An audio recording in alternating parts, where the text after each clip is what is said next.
I've been a professional athletic trainer for about 16 years, and I've been able to work with a range of athletes from the high school to professional level.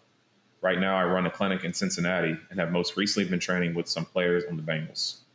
I was invited to Las Vegas this past summer to help with Team USA in their conditioning before they head off to London. And as we know, they would eventually bring home the gold. I've had the opportunity to work with Carmelo Anthony and Dwayne Wade in the past, but this would be my first interaction with Kobe Bryant. We first met 3 days before the first scrimmage, on the day of the first practice, early July.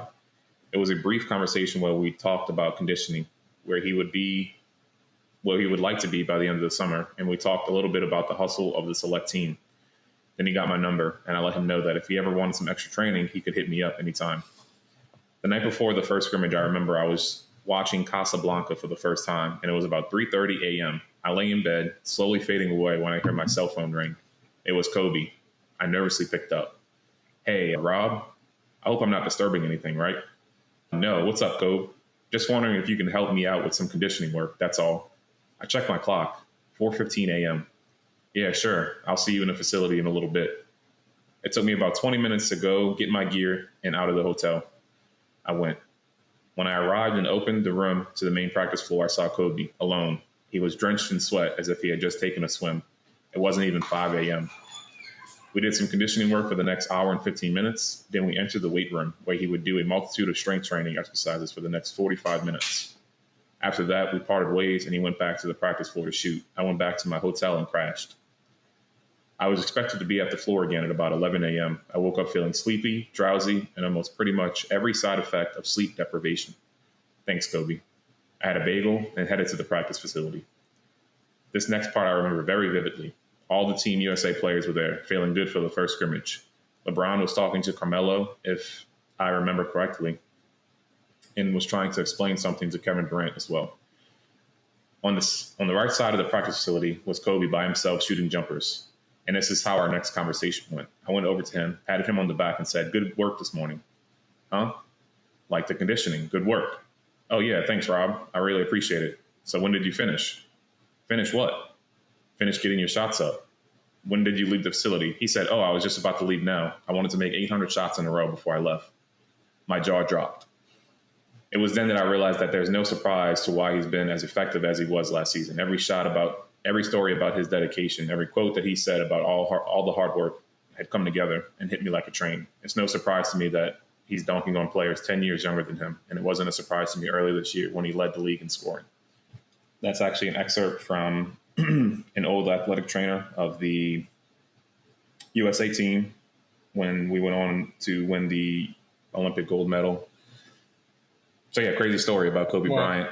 Rest in peace, Kobe. That's crazy. And, you know, I'm not a sports guy really at all, keeping up with players and stuff like that. But everybody knows about Kobe's work ethic. Right. Like I've never really followed NBA stuff at all, but like, you know, that like that story didn't surprise me at all because I know his reputation precedes him for sure.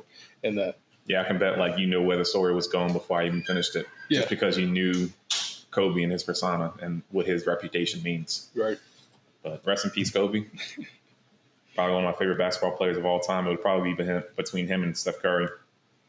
But I just wanted to get the point across that what he did in private, obviously, was the reason he was able to succeed in public. Mm-hmm. Like the work he put in, sacrifice to the point to where he did what others weren't willing to do. Mm-hmm. And I'm reminded of that Dave Ramsey quote where it says you have to live like nobody wants to live now so you can do what they can't do later. Yeah.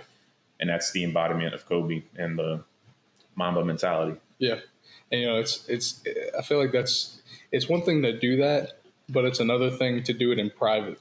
Right. Where, like, you know, he wasn't doing it because he knew other people were going to see it. Right. Like, he just did it. No cameras, no media. Nothing around. Just, this is what I do because This is where I want to get to. And what's even crazier is that you don't follow basketball at all. No. But you know who he is and what he represents. Like his persona, his reputation, what he represents is bigger than the sport itself, even though that was the main avenue of his influence. Yep. So that's crazy to think about, that his work ethic was bigger than his NBA influence. And the fact that he didn't get to, like, it didn't seem like he ever got to a point where he's like, all right, I can stop working so hard. Right. Like, I'm one of the best. I could just stop. Literally. He was the best player in the sport at one point. He Yeah. won MVPs, had won championships, but still something drove him to continue to put that work in. Yeah. It was like he wasn't competing with everybody else. He was just competing against himself. Right. I think that's like, if you can get to that point, then it's easier to put that work in. Amen. But today we're going to talk about how to increase your value to an organization and team. We know how important Kobe Bryant was to the LA Lakers and to the U.S. Olympic team. Awesome asset, awesome guy to have around, awesome guy to push people. But we're going to take some of the attributes that he displayed and talk about him today on this podcast. So welcome to the podcast. Let's get started. So being a valuable team member goes beyond just performing your job. We're going to explore 3 things today. And the first of those things being usefulness. What do you think about when you hear that word usefulness, like being useful to a team or to an organization? Especially in the context of a team, like being useful in terms of, not being able to just accomplish something on your own, but do it in the context of working together with a team. And Right. I'm sure, to bring it back to the Kobe example, like if he just tried to do all of that by himself and never worked together with people on his team, he obviously wouldn't have been as successful as he was. Right. I think a key to being useful with the team isn't just, putting the work in for yourself to grow, but also to be able to work with other people. Being useful in that way. Yeah. And one thing, to go back to his practice sessions and what he was doing in private, is he was practicing the things that made him useful, and he was perfecting those things that made him useful. One of the stigmas about Kobe is that he never passed the ball. And I remember him, I forgot exactly what quote it was or who he was referring to, but he was saying that I'm not going to pass you the ball because I know you don't practice as much as me. Like, you don't work as hard as me in the room, in the weight room. So, like, he's essentially saying, why would I pass you the ball if I know you're not putting the same work that I'm putting in? Yeah. So just Kobe, to use him as an example, perfected what he was most useful for, and that was scoring the ball. So being valuable means being the person others can rely on. It's about being the go-to person for critical tasks, problem solving, or expertise in a particular area. So how does that relate to us? One, you have to be a part of a team or an organization. Obviously, the easiest thing that I can think of is like your job. Like, you're part of a team at your job. You're part of a workforce. You're part of an organization. So how can you be more useful there? How would you respond to that? Yeah, I think the idea of just, learning as much as you can. I feel like every time I come over, you work right over here. Yeah. I think there's at least 10 books on that table right now with a bunch of different topics. Yeah. I only put them up because you come. Yeah. Oh, Jason's coming to throw these books out.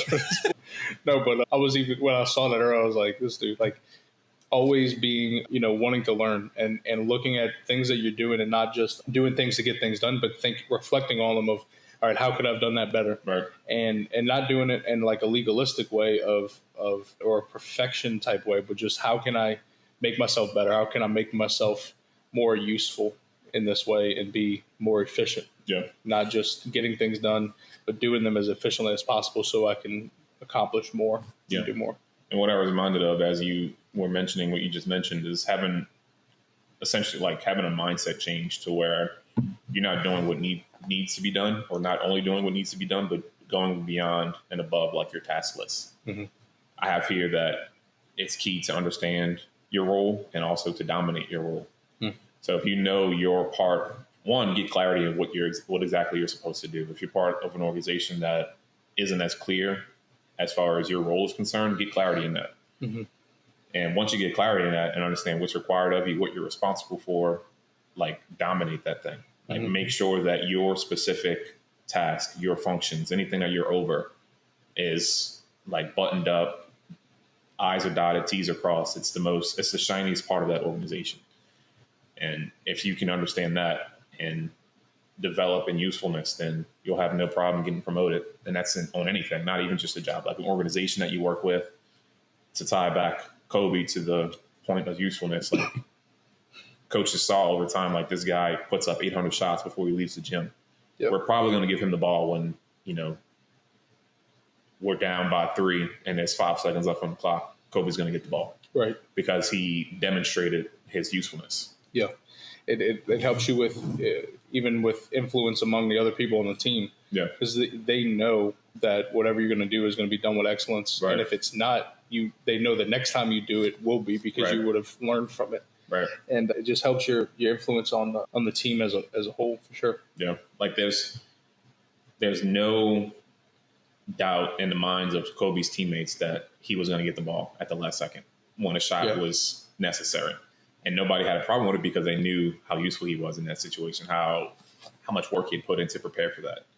So if you put in the effort, you keep that learning mindset, you put the work in, like when time comes to make the most out of an opportunity that you're presented, then you're going to dominate it. Yeah. And that's when your influence grows. That's when your status grows. That's when you're able to make a bigger impact. So you're even, you're making me think too of, your family is sort of a team in a way. Yeah. And especially like the husband's watching this, we're supposed to be the head of our household in terms of just having that responsibility. And I think if you've proven yourself over time to not be useful, right, that like you're not going to hold that influence in your family, right, that you need to, like, because you have the responsibility to. And talking to a pastor we're connected with, that's like a mentor, and he said one time we it was a group of people and brought up the question of like, somebody brought up the question of like, man, my wife's always on me about doing dishes and like all this kind of stuff. And it seemed like the guy was trying to get an answer that was prove that he was right. And he said, oh no, if you said you were going to do dishes and you didn't, that is a big deal. Yeah. And it's because even though doing dishes isn't that big of a deal, the fact that you didn't do something you said you were going to do is huge. Yeah. And I think there's a lot of guys in particular that will get annoyed when their wife isn't getting behind whatever they have vision for. But it's because in all these other areas, you've shown her that you actually don't do what you say you're going to do. So why would this thing be any different? Right. And I think that goes back to being useful. If you're not showing that you're useful, you're not showing that you're trying to be better, you're trying to be a better husband, you're trying to be a better dad, then you're going to find yourself lacking in terms of that influence to lead your family. Right. Yeah, that's a great point, because I feel like your wife is a reflection and microcosm of yourself. She knows you the best, obviously. Yeah. And vice versa. Like your husband is a reflection, a microcosm of the wife. So anything that is a shortfall or shortcoming in yourself, like your wife's going to let you know about it. Yep. And vice versa, your husband's going to let you know about it. Yep. So definitely, if you're looking for avenues to improve, they'll tell you. Yeah, they'll let you know. It's a scary conversation, because sometimes they'll have a list on Notion about all the things. Yeah, they'll have a list. But usefulness, developing usefulness. The second point I want to make here is relationships. I have here that building strong connections with colleagues and superiors is a cornerstone of professional success. It's not just about networking. It's about fostering genuine, meaningful relationships that enhance your value. And oftentimes, like, to relate this back to like a workplace or a job, sometimes I remember being at a job specifically and people would get hired or promoted based on who they knew. So oftentimes relationships dominate regardless of how useful you are, et cetera, because you have that connection there. Yeah. But more than that, I want to talk about like developing genuine connections with people, like taking the time out to have empathy, to listen to them, to be there for them, to have conversations, to listen, et cetera. And I think that has helped me tremendously. Like that has helped me business-wise, that has helped me in life, that has helped me like referral-wise, like anything that I can think of beneficial as far as like promotion, job-related, client-related, workplace-related is due to the relationships that you establish and the relationships that I've established specifically. Mm-hmm. Yeah, that's good. I think, in terms of the upward call, I don't know. I'm trying to think of any example of somebody's like upward call that doesn't have to do with impacting people, right? Or in some way working with other people. Like it's all connected. Like, I've heard like our Pastor Chris say a while back that like Christian monks don't make any sense to him because we're supposed to be interconnected people. Right. And so I can't think of anything that would be like somebody's called to do that's not going to either take people to come alongside you to do or is impacting people Right. in the long run. Yeah, definitely. I think the Bible is pretty clear on us being created for relationships. Like we are relational beings. We need those relationships to thrive. And as soon as we're disconnected from a organization or body or people group is when, terrible things happen: depression, loneliness, etc., anxiety. Yeah. And I think there's enough science in the world to back that claim up. Actually, I saw this study the other day that was done where they took a bunch of rats and they put them in one cage. Did you see this? Mm-hmm. So they put these rats in this cage with two different water dispensers, and one of them had just regular water. One of them had like some type of drug substance. I think it was like heroin or something like that. And they had one cage where they would just put one rat at a time, and that rat was isolated. It didn't have anything in the cage, no like spinning wheel run on, nothing. It was just those two water things. And I think it was like 95% of the time within like a day or so, the rat would choose the one that was getting him high and they would overdose and die.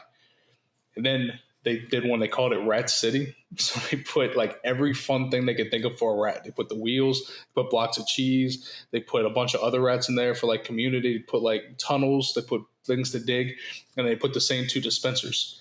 And it was like, again, like 95% of them did not choose the one that had drugs in it. They chose the regular water. Wow. And it was because they had community and they had, in a way, purpose of other things to do. Right. And it was the one that was in isolation from people and purpose or other things to do that it chose this other substance to go to. Right. So I think that's exactly what you're talking about is those relationships of not isolating yourself, because that leads to just all these negative things where fulfillment comes in relationship with people. Yeah, definitely. Yeah, I'm reminded of a time in high school. I think one of my biggest bright spots in high school is being nominated for Most Friendly my senior year of high school. I didn't win it, but just the fact that I was nominated. And you graduated like 6 of your class. Yeah.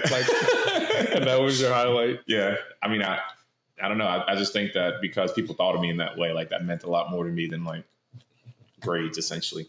Mm-hmm. But I definitely think that one of the reasons why I was nominated for the award was that I would always talk to people that others would consider like loners and socially awkward people. Mm. And honestly, those were like some of the best friends to have. Mm-hmm. I remember one time I stuck up for this kid that was like people just making fun of him and ridiculing him. And I just remember sticking up for him. And then after like that situation had diffused, just establishing like a genuine connection with him, like talking to him, listening to him, just being his friend. And from that point on, he thought I was his personal bodyguard. So any problem that he had with any other kid in any class, any period, anywhere, he would call me up and be like, "Hey man, can you come beat this guy up for me?" And I'm like, "Dude, I'm not beating anybody up for you, but I'll have a conversation." But just hilarious. like the connection that I made with him, like superseded whatever situation he was going through. Like he thought that in the midst of trouble, he can call on me just because I was listening to him and being his friend. So that again is a highlight of my high school career. And my tendency as like an introvert is to just want to be by myself all the time, isolate myself. But even in that, I see such a benefit of relationships. Like if we're just like cranking widgets, making stuff and like doing work and like just to get stuff done, there's not real fulfillment in that. The fulfillment's in the relationships. Right. We just had our event at our church, a freedom encounter that we do, and being stressed out about everything going on, all the moving parts. And then there was a moment where there was a chance for the participants of it to respond. And like I just saw people just getting touched and just experiencing Jesus through what was being put on. And I was like, oh, all the stress doesn't really matter. This is what we're here for. It's the relationships, it's the people, it's them being changed, them wanting to grow, helping other people. And I think some people that are obsessed with productivity miss out on that part. Yeah. It's like they're productive just to be productive, not to make an impact on people. Yeah. I think it's very important to be intentional and asking yourself why you do certain things. Mm-hmm. Because if you aren't intentional about the why, you'll get so wrapped up in the what that you forget the why. Right. So I'm the same way. Like I try to be as productive as I can. I dive head over heels into work. I think I would consider myself to have a decently strong work ethic. Mm-hmm. So I get wrapped up in my work. And there are times where like I'll get so wrapped up that I forget why I'm even working. Like you work to make a wage so that you can do other things that you want to do in life. Yeah. Like you don't work just to work. You weren't created just for work. You were created to make an impact. You were created to build relationships. You were created to connect to people. Yeah. That's one thing, like we mentioned on a previous podcast about how, in terms of journaling, how I'd write, who did I help today? Right. And that's one of the reasons I started doing that as well, was because you get to the end of the day, and even if I'd done a bunch of things for different people, if I was just thinking about the task, which is my default, I wouldn't think, how is this helping people? And it helped me connect it relationally. Right. So how to increase your value to an organization or team? First point is usefulness. Develop your usefulness. Grow relationships. Develop those relationships, those genuine, empathetic relationships. And then the last point I have here is integrity. We hit on this a lot in a previous podcast episode on reputation, so make sure you check that one out. Mm-hmm. But I have here that it's not just about doing the right thing. It's about doing the right thing even when no one is watching. Mm-hmm. And I feel like that's the embodiment of Kobe, to relate the story. Upholding high ethical standards enhances your reputation and value within an organization. So how do you increase your integrity? I'm reminded of, to relate this back to like your job and your workplace and that organization that you're at least a part of, is like obviously having the clarity, like I mentioned, in the usefulness, but being so committed to like the vision and the mission of that organization that whatever your task is or whatever your responsibility is to fulfill, that you dominate it and do it the right way. Like do it the way that Kobe would, essentially. What would Kobe do? Right. WWKD. But integrity is big because people want to know that they're following an upright person. Yeah. They want to know that you have their best interests in mind. They want to know that you're not making concessions for some people and not others. They want to know that you're going to do the right thing even when they're not watching. Right. I can remember working at this job, who will remain nameless, but it was such a hassle trying to get anything done because people were always looking out for their self-interest. They were always looking out for who they can step on. They were always looking out for, they treated people very dispensable. Like they didn't really respect you. They didn't see you as a person. They just saw and was only concerned with their profit margins. So if you got in the way of like how much money they can make, or like say a situation came up in life, if there was an opportunity to be empathetic, they would choose like profit over empathy. And dude, it was like literally the most miserable job I've ever worked because of the culture there.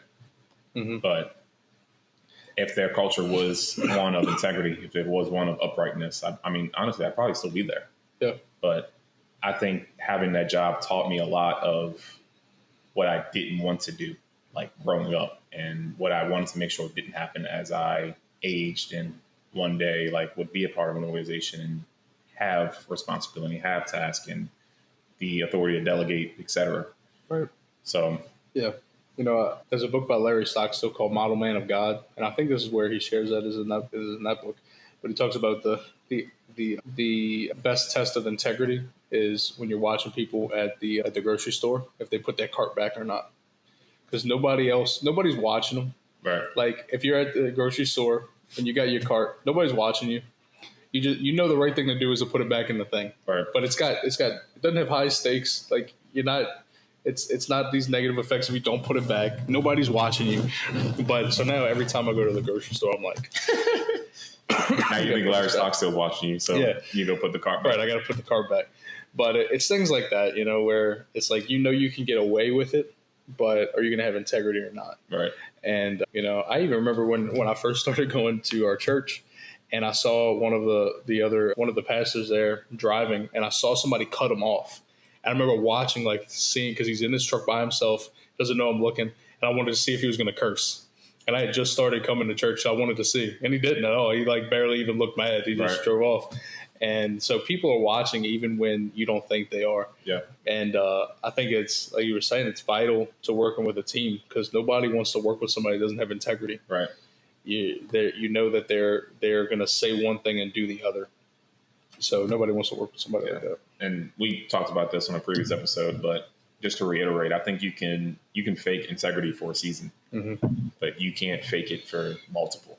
Yeah. Like you can look like you have integrity and do the right things when no one's watching for a little while, but until you identify as one with integrity, then like you'll slip up, have a shortcoming, somebody will see it, and then that'll damage your reputation.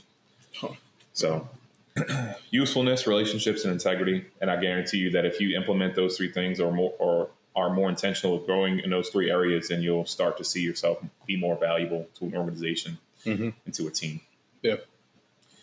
And the scripture that I want to close out with is Ecclesiastes chapter 4, verses 9 through 12. And it reads, 2 are better than one because they have a good return for their labor. If either of them falls down, one can help the other. But pity anyone who falls and has no one to help them up. Also, if 2 lie down together, will they keep warm? But how can one keep warm alone? Though one may be overpowered, 2 can defend themselves. A cord of 3 strands is not easily broken. Very important scripture, very vital, because we see here that obviously 2 is better than 1. Having a team, having a partner is better than going at things alone. Yeah. I really like the part about how can one keep warm alone? How like rhetorical of a question that is. Yeah. Knowing that you can't keep warm by yourself. Like you need the body heat of somebody else to be warm. Yeah. Yeah, definitely. And I think anything worth accomplishing takes more than one person. Yeah. You need to be able to be relational with people to accomplish anything you want to do. Right. It's huge. And just like even more than an organization and a team, like you need friends, man. Like having friends and people that you trust and do life with, like it does wonders. Even if you're at the worst period in your life, if you have friends that genuinely care, that can be the one that helps when you fall down, can be the one that you go to battle with, the one that can help you overpower and overcome and defend, like makes all the difference. Just having one good friend, man, like can change your life. Yeah. Want to close this out? Yeah. Father God, I thank you for today. God, I pray that every person listening to this podcast would just become more valuable with their team. God, and I thank you that what they're accomplishing isn't just to be productive. It's for a bigger purpose to impact people, to change lives. Lord, that you'd help us even in the most mundane tasks that we have to do, see the way that you're developing us through doing those things.